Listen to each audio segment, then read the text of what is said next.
જ વરસાદ નોંધાયો છે અને કેટલાક વિસ્તારોમાં વાવણી પણ થઈ ગઈ છે, પરંતુ વધારે વરસાદ પડ્યો નથી. હવે આ વિસ્તારોમાં વરસાદની ફરી એકવાર રાહ જોવાઈ રહી છે.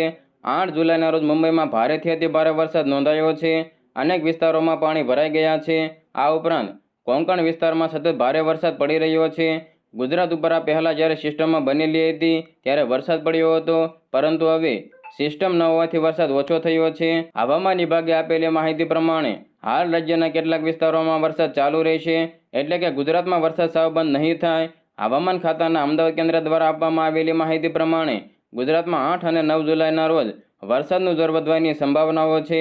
ત્યારબાદ ફરી એકવાર વરસાદનું જોર ઘટે તેવી શક્યતાઓ છે.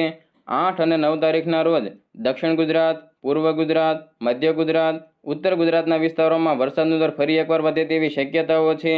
આ ઉપરાંત સૌરાષ્ટ્રના પણ કેટલાક વિસ્તારોમાં વરસાદનું જોર વધે તેવી શક્યતાઓ છે, પરંતુ સૌરાષ્ટ્રના તમામ જિલ્લાઓમાં વરસાદનું પ્રમાણ વધે તેવી શક્યતાઓ ઓછી છે. કચ્છમાં છેલ્લા કેટલાક દિવસો પહેલા ઘણા વિસ્તારોમાં સારો વરસાદ પડ્યો હતો, પરંતુ હવે અહીં પણ વરસાદનું પ્રમાણ ઘટી જશે અને આગામી 5 દિવસ સુધી વધારે વરસાદ થવાની શક્યતા નહીવત છે.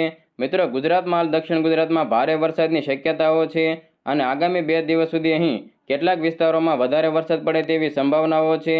મિત્રો, વલસાડ, નવસારી, ડાંગ અને તાપીના વિસ્તારો, સુરત, નર્મદા, છોટાઉદેપુર, દાહોદ જિલ્લાના કેટલાક વિસ્તારોમાં 8 જુલાઈના રોજ ભારેથી અતિ ભારે વરસાદની આગાહી કરી છે.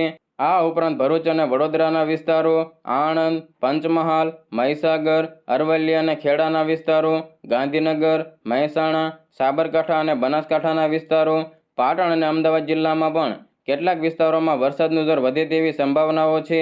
તો સૌરાષ્ટ્રમાં સુરેન્દ્રનગર, બોટાદ અને અમરેલી, ભાવનગર જિલ્લાના કેટલાક વિસ્તારોમાં 1-2 દિવસ સુધી વરસાદનું જોર વધવાની શક્યતા દેખાઈ રહી છે. આ સિવાય જિલ્લાઓમાં હાલ વરસાદની શક્યતા દેખાતી નથી, પરંતુ છૂટો છવાયો હળવો વરસાદ પડી